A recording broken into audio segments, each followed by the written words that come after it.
Today's Sunday school topic is old age, and our reading is from Genesis 24, verse 1. And Abraham was old and well stricken in age, and the Lord had blessed Abraham in all things.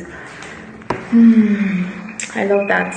So we'll start off with part 1, which looks at what is old age. So let's start out with that. Can everybody hear me? Yes, I can. Yes. Okay, fantastic. Old age is the final stage of human lifespan, traditionally marked by individuals aged 65 and older. Old age is the final stage of the human lifespan. Traditionally is marked by individuals aged 65 and older. However, because human health and longevity are continually improving, it is better defined by a combination of physical, social, and psychological changes rather than a chronological number. So, because the experience of aging varies drastically amongst individuals. Remember that we said it's defined by a combination of both physical, social, psychological, in addition to maybe chronological number. Therefore, experiences of aging varies amongst individuals as a period of life. So it can be often divided into distinct stages and defined through several key dimensions. So we've looked at in our 1A what is old age.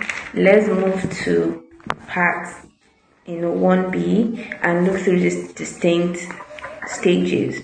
So the 3 stages of old age is the first stage, young old, and we can classify that between the ages of 60 to 74. It's oftentimes categorized by or characterized by more of an active lifestyle. You could see that even in our day-to-day living, if you look at civil service, people 60 can still be in high key positions of employment. So we can say that people are still maybe active and they are transitioning into their retirement, and generally they are still in good health, even though you can see there are early signs of psychological change that is beginning to show in their lives. So that's our first stage of old age, young old. The second stage is the middle age, which is between ages 75 to 84. It's usually a phase that frequently brings more noticeable physical and cognitive changes to individuals. Is when you notice that there's reduced energy levels and oftentimes an onset of chronic health conditions. So then the third stage we're going to look at of old age is old age. So let's look at age 85 and older, till when God calls the person home, basically. Typically it's associated with increased frailty. Maybe the person is a bit more fragile, and a higher likelihood of recurring daily care like care work, and heightened vulnerability to age-related illnesses. It's often at the age where such a person can afford to just catch a cold or malaria, because it could be detrimental, like if a young child caught it. So those are the 3 stages we mentioned in our part 1A. We've gone through the 3 of them: young, old, middle age, and old age. So let's go to part C. 1C now. Let's look at physical and cognitive changes. So biologically, aging is the gradual accumulation of cellular and molecular damage over time.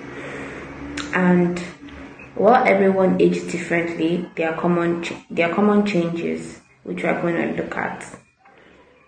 The first one being physical decline, usually a decrease in muscle mass. Actually, this decrease in muscle mass starts from the age of 40 and then it gradually accelerates as people get older and older.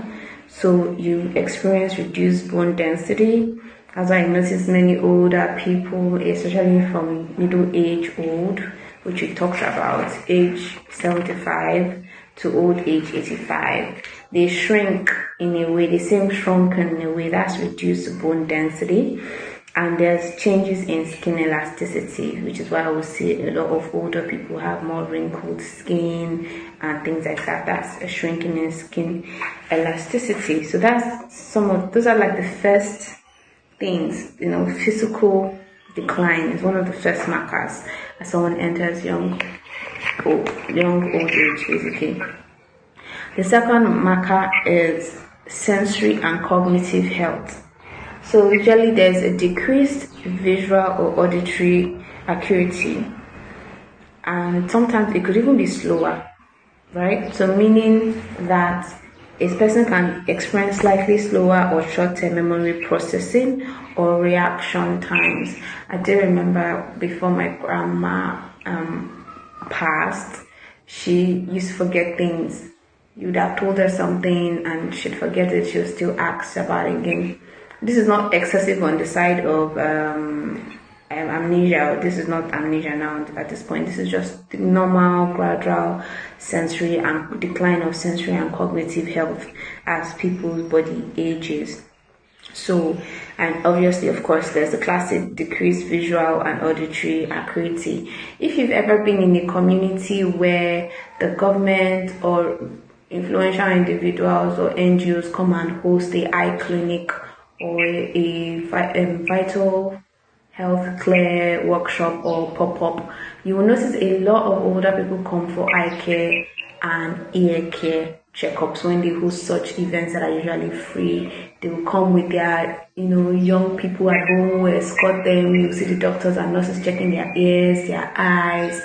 So this is also related to the decline in their visual and auditory acuity, which is why when you're younger, it's very important for you to take care of your health, because remember, aging is about accumulation of cellular damage. So you want to make sure that you are living a lifestyle that is not accumulating cellular damage or oxidative stress.